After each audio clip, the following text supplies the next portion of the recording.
All right, everyone, goal time.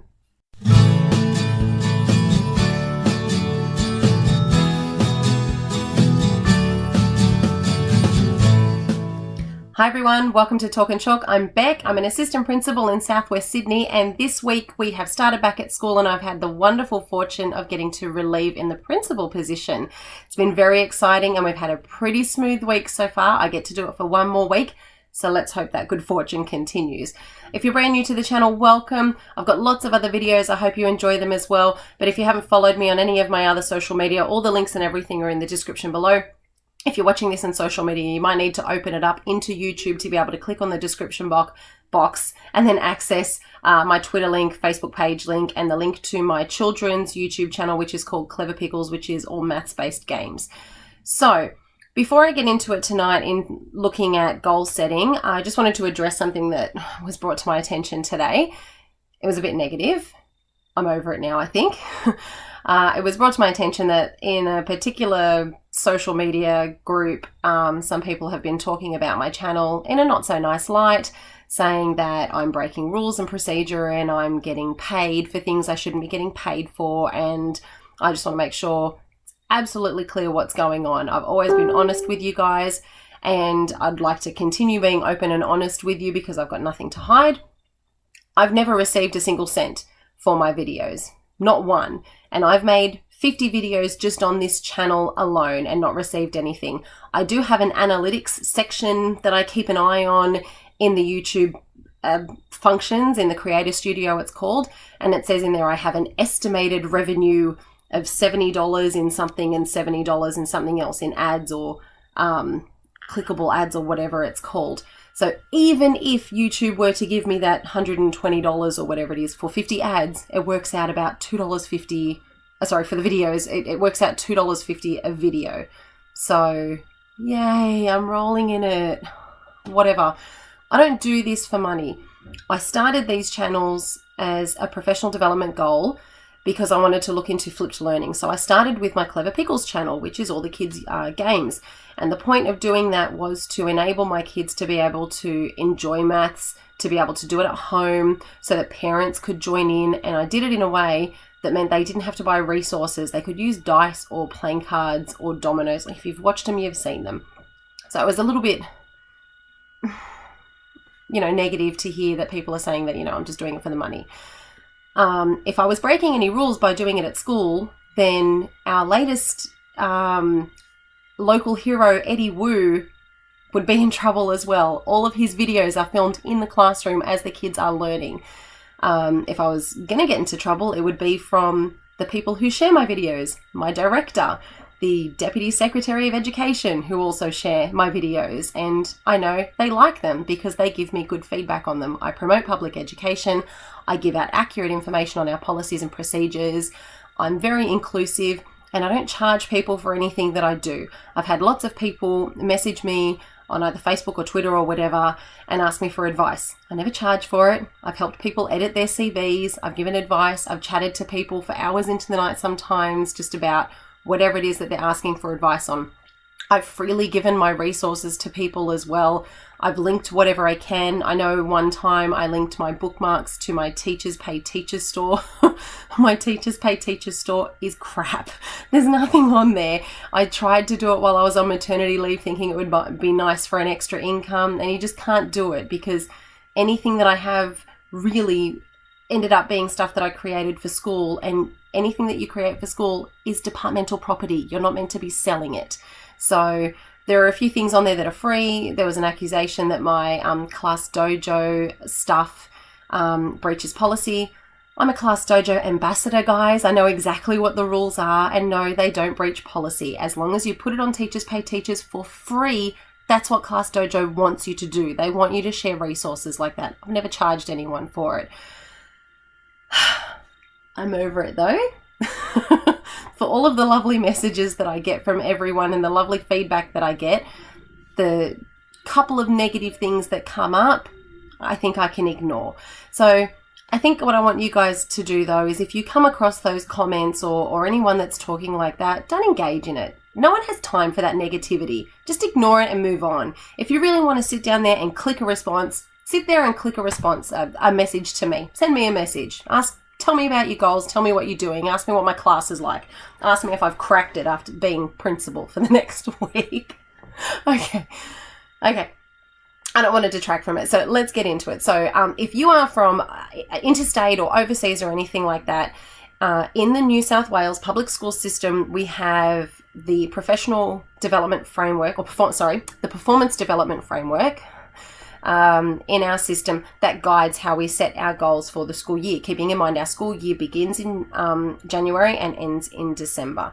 And it's a cycle that we go through. And in order to do that, we need to write our professional development plan, which is where we set out our goals for the year.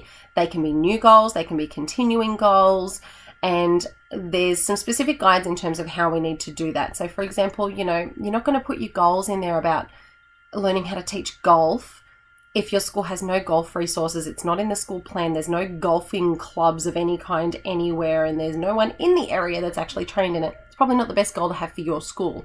It doesn't necessarily meet the needs of your kids. So what I'm going to do though is I'm going to get to pull out my phone again so I can video the screen. I'm sorry guys, I haven't learned how to do screen capture yet. That's in my too hard basket at the moment. I'll get to it. And I'm going to show you my goals that I've started. Now, because my principal's not there at the moment, these are not set. I will get her feedback. I'll show you what I've got, and then I'm going to show you the documents that we have from the department. So if you're someone that's not in the same system as me, I'm New South Wales Department of Education, these documents are still really handy for doing that. So I'm going to talk while I film, and hopefully I'm not going to shake too much. Let's flip around. Okay, so this is my Surface Pro. Ignore it if you can see the pile of washing behind it. So this is the document that we refer to. It's called the Performance and Development Framework for Principals, Executives and Teachers in New South Wales Public Schools. Principals need to do it, executives need to do it, and teachers. Yes, you still need to do it if you're a casual teacher. I can find you the document that has the section that talks about that in more detail. Now this document, like it says there, you've got 10 pages, it's not too much, and it's pretty explicit. We talk here about the professional standards, what you need to link it to, what it's referred to in terms of your salaries and conditions in our award, and how it replaces the teacher assessment and review schedule, which is what we called TARS. And for the executive one, they had EARS, Executive Assessment Review Schedule, and then principals had PARS, Principal Assessment Review Schedule. So that's replaced that system. Now, depending on the school you were in, you probably didn't have to change too much when this system came in, or you had to completely change it depending on what you're doing. I was one of those beneficial schools that had already been doing a lot of this. So this is the process: plan, implement, review. Those are your distinct areas there. And this is what it looks like on the chart. These are the key phases, and you can see it's cyclic. It's meant to continue. Same things we do in school. So we're meant to continually do this as we grow and develop as teachers. Just because you're the ICT person and you know everything about ICT doesn't mean new things in ICT don't come up. And it doesn't mean that you don't suddenly want to, learn how to teach sport one year. So you have to have a mid-year self-assessment, and then you have an end-of-year formal review with some written feedback. And that can come in a variety of ways, but they do have different things here. This is where it goes into detail now. So this is talking about how in phase one you plan, and this is what we're doing today. We're looking at planning and goal setting. And it talks about what the PDP is meant to look like, how it's determined. So it's got here, it's annual, it's finalized at a planning meeting, it's used as a dynamic plan, and it's used to record the results of the performance and development planning phase. So, and it says, as a guide, the completed PDP should not exceed 1 A4 page. That's a guide. I think it usually ends up being about 2. So in this, it gives you the guides there for how to incorporate professional learning. And then when we're talking about implementing, we're looking at your identification of evidence to assess the progress towards your goals. So I'm not going to read all of this for you because you can do that, when you get it. I will link all of this for you guys. Ongoing feedback, reflection and refinement. Same as with our kids. We need ongoing feedback, and we need to be open to accepting feedback even if we, feel like it could be hard to hear. If it's negative, if it's something that totally blew you away, we need to be open to the idea of listening to that and having a conversation about it. Then you get into the review section, so that comes later. Now, and then there's just further information on here about how you can link it to accreditation, the efficiency process. So, if you've got a teacher that might not be meeting standards, then there's a different process that you go to for that. So, and then there's an appendix. So I'll take you to what the plan looks like, which most of you should know what it looks like, but if you're in a different system, then no. This is the plan. So this is an empty one. So this is where your goals go. And it says here, record at least 3 and no more than 5. Now, most schools I go to just do 3, because the only reason you would really need 5 is if you've kind of got like 2 little goals in there. So, you know, if your goal is to try and increase the engagement levels in visual arts in schools and an understanding with the community on how visual arts can support learning, and you want to run an art show, you know, that might be your first goal, except you know that the art show is going to be at the end of term 1, and that after that, you know, other things will be in place that will prevent you from doing more of that. So, you know, if it's a 1-term goal, or you know that's going to be short-lived, then you might have something else to go with it. And that might explain why you have more goals on there. You know, we've got so much going on already, especially our pre-2004 teachers now with new accreditation and learning how to use all those systems. That could be one of your goals. You really don't want to overload yourself. There's no point to that. Okay, so professional learning, record the activities and resources needed to support the achievement. It says 100 words maximum. It's not a lot, guys. 100 words is not a lot. So, you know, if you were doing this visual arts thing, you might be attending NESA accredited professional learning on this, or you might be going to a school to shadow someone who's the visual arts coordinator at a school. You might be going to visit the local high school and seeing how they run visual arts at the high school. That's the kind of thing that you could put on there. And then the evidence that you would use for those things is, you know, record of hours. It could be meeting minutes or agenda items if you're going to other schools. It could be photos that you've taken from other schools. Again, 100 words maximum. You don't have to write a lot there. And then this is where your supervisor gets to sign. And this is the implement part here. And it says the performance and development cycle is a dynamic process characterized by ongoing feedback, reflection, and refinement. This is where you make adjustments. Again, 100 words. This part here gets, you know, done later. This is your review, and then you sign off in your annual review. Okay, so 2 pages. It shouldn't be more than that. You really, really don't need it to be more than that. Anything more than that, and you're just overextending yourself. So have a look at mine. I'll share mine with you guys. Again, this is not set in stone. So I am going to undertake lead accreditation. Pretty big. I would like to enhance the transition to secondary education for students, teachers, leaders, and community. I would like to provide comprehensive and purposeful professional development for staff on innovative evidence-based pedagogies and practices. This is, you know, kind of part of what I do with my YouTube channel, and it's stuff that I want to do at school, and I want to do it at other schools, and I do it with the Science and Maths Conference already, and I want to continue that. And we know the Butterfly Wings group is putting on a conference, and I'm part of that organising committee, so I'd like to do it with that too. I've got senior leadership development there with question marks, because I'm not really sure on how I want to word that at this point. I mean, the fact that I'm relieving principal at the moment, you know, means I'm working towards that pretty well, I think. And then this is, you know, ideas for professional learning. So I want to apply for the Leadership Development Initiative. I don't know why, but I stuffed up the cutoff date in December. So I'll have to go for the second round, which will be sometime in the middle of the year. Collaboration with local and extended high schools, secondary leaders and teachers, provide ongoing professional development opportunities for stage 3 and 4 educators. This is a big goal for me. I really want to make sure I'm getting these people in a room together and talking and building a really good relationship. Create and deliver professional learning at a school-based level and conferences. And then 4, obviously, this is where I need to flush out if my principal has a particular idea or direction for me to go. I can maybe even talk to the director while I'm in this position. So types of evidence, obviously I'll have lead accreditation evidence, agendas, registered and non-registered professional learning hours, planning notes, feedback, review documentation, meeting minutes, feedback from participants and photos. Again, planning notes, meeting minutes, agendas, registered, non-registered professional learning hours, review and feedback from participants, survey information, photos, and then the senior one, we'll get back to that one. That's all I need to do at this point. But when you're setting out those goals, there's a few things you need to keep in mind. So I'm just going to flip again. Okay, so when you're setting your own goals, you really need to take into account the multiple layers of a school. And it's hard to do when you're a new teacher and you may not really get a good grasp of how many layers there are in your school. So I'll give you my school as an example. Obviously, you've got your classrooms, you've got your teachers, you've got your executive and your senior executive.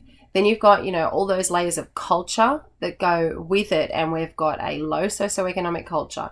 We've got a high Asian culture. We've got Islander culture. We've got Aboriginal culture. We've also got specialist levels at our school as well. So we've got access to vision team and learning support staff. We have a playgroup. We have a preschool. We have an instructional leader. We're an early action for success school. We are a school that has had change over the years as well. They've changed leadership. They've changed the physical lookout of the school, the uniforms and the buildings. There's been a massive change in staff. We've got young staff, older staff. There's a mixture there. There's so many different layers that come into play there. And then you've got on top of that, the school plan, which is made to try and incorporate all those different layers. So when you've got your plan, you've got your 3 strategic directions, and your school may not have, completed their plan yet, but they should have laid out their strategic directions. So an area that I'm really focusing on in ours is wellbeing. And so I kind of want that to be in my development plan, which is part of that professional development. I want to make sure that that's inclusive in what I'm doing. And it doesn't have to be specifically laid out in that. That goes into detail when I'm collaborating with my principal, or if I'm sitting, having those conversations around organization and planning and whatever's going on. So whatever level you're at, whether you're a brand new teacher, older teacher, executive, whatever, you need to make sure that you're fleshing out exactly what it is behind your goal. Is it just something that's personal and internal that you want to achieve? Is it something that you can connect to the school vision? Is it just the school vision itself and you really want to take that on board? So last year, one of my goals was OneNote, learning about OneNote. And that was something that was completely driven by a school strategy. I hadn't heard about OneNote before. It wasn't something that I looked up and I went, yeah, I want to take this on board. It was something that was presented to me and I went, okay, that's something that the school's doing. I'm going to take that on board. Same with L3. It's an initiative from the school, well, not from the school, it's Early Action for Success. And we're an EAFRS school. So I put L3 in there because if I wasn't going to put myself into it, then it can't be successful in the school. If I'm not going to, learn it properly, if I don't set it as a goal for myself, I can't learn it properly. You need to keep in mind, you should have something on there that is very much personally driven. So if you've got, 2 or 3 or whatever goals from the plan already, have a look on there and go, is there me in there? Am I in those goals, or are they specifically school driven? Because you should have something that is you driven in there, and that's written in the documentation as well. It's all set out for you to support you when you do that. Federation has a whole lot of documentation that goes with it as well to support you. Try and stick with what the departmental documentation says on there, because it's very consistent. I'm big on Federation. I used to be a Federation member and everything like that as well. Sometimes I find the language doesn't sync up very well though. So, if you can use the department documentation, then that's much better going to serve your purpose. So I've got a fact sheet there about goal setting. And again, I will link all of that stuff for you guys. I'm going to flip around now though, so we can look at that sheet. So this is what the goal setting sheet looks like. And we've got on here, the basis for your goal setting, and you can see things on there, like I just said, school direction, strategic plan, personal teaching and career aspirations, accreditation. And then over here, you've got, setting, monitoring, and reviewing your goals. So this is actually what's going to happen in practice. So when you're setting your goals, think ahead to what's going to happen, because it's got things on here like, are they aligned with the policies, strategic directions, recognize the experience and expertise of the teacher. If you're a brand new teacher, and you still need assistance with organization, don't be afraid to put it in there. If that's what you need to, strengthen your professional development, then that's what you need. Informed by everyday learning, teaching and leadership practice. At least 3 and no more than 5 professional goals are required. So there we go. And it's got on here, for experienced teachers, executives and principals, goals may be framed around the higher career stages of highly accomplished or lead. So that's why I've got, lead accreditation in there. Plus maybe I'm a glutton for punishment wanting to try it this year. Okay. And then it's got an example there of how you document the goals, and then reflecting on goal achievement. And there's further readings there for you. You can click on these and go to them. Okay. So when I link that to you guys, you can go onto that. Simple, easy, very, very open. And then there are other things here. I'm not going to talk about them today because this is when you go into detail, but these are the sheets about evidence. This is observations of professional practice. Now, this can be really, really tricky because it depends on how you interpret it. And I'm just going to go to a section where, here we go. Observations could be peer-to-peer, supervisor to teacher, or teacher to supervisor. It may already be an established practice as a program in the school. It's got the time and place of the observation should be negotiated, taking into account the necessary release time for the teachers involved. So, you should have time for pre-observation planning, post-observation. This shouldn't be something where someone just walks in, has a look around and walks out again. That's definitely not a proper observation. However, your supervisor may pop their head in from time to time just to see how things are going. And you know what? I personally think that's a good practice. You shouldn't be scared to have your supervisor in there. It's a good thing to collaborate, and it's always good just to, check in and see the kids from time to time. I like going into the classrooms. And then it says, an agreed colleague may be a teacher who wishes to observe your lesson for his or her own professional learning. This is vital, guys. If you know of someone in your school that is doing wonderful things, like let's say you want to learn about STEM and you know that, Mrs. So-and-so down the room is doing great things and you want to see what they're doing, ask if you can go in and watch, whether it's on your release time or if you're allowed to have time off, whatever. Do it. And then there's, more information about that. I won't get too much for you. And then how to give feedback. So there's very explicit listings here of what kind of feedback you might get as well. Now, there's another sheet I will link for you too. This is the frequently asked questions, and I'm pretty sure this is the page. Yeah, casual teachers, school counselors, temporary teachers, permanent teachers. This is much longer. It's 29 pages. This goes into detail about everything. So I'm not going to go through it, but you can see, I just want to go down to I think it was the casual one. Sorry guys. I'm trying to remember what page number it was. I think it was 8. No, maybe it was 9. Oh, here we go. Casual teachers. Oh, whatever. It's in there, guys. There's something about the casual teachers needing to do it, and really, I know it's hard, but the onus is on you to be able to do this. So if you can find a way to attach yourself to a base school to be able to do it, that's the best way to do it. Oh, here we go. Casual teachers, sorry. So performance and development processes are applicable to permanent, temporary and casual teachers, executives and principals working in New South Wales public schools. These processes are applicable to specialist teachers such as school counsellors and school liaison officers, and to teachers employed in non-school based teaching service classifications. So yes, it needs to be done, but it's meant to be negotiable. Everything on here is meant to be able to encompass what you're doing. So again, I know it's hard when you're a day-to-day casual. I'm definitely not saying it's easy.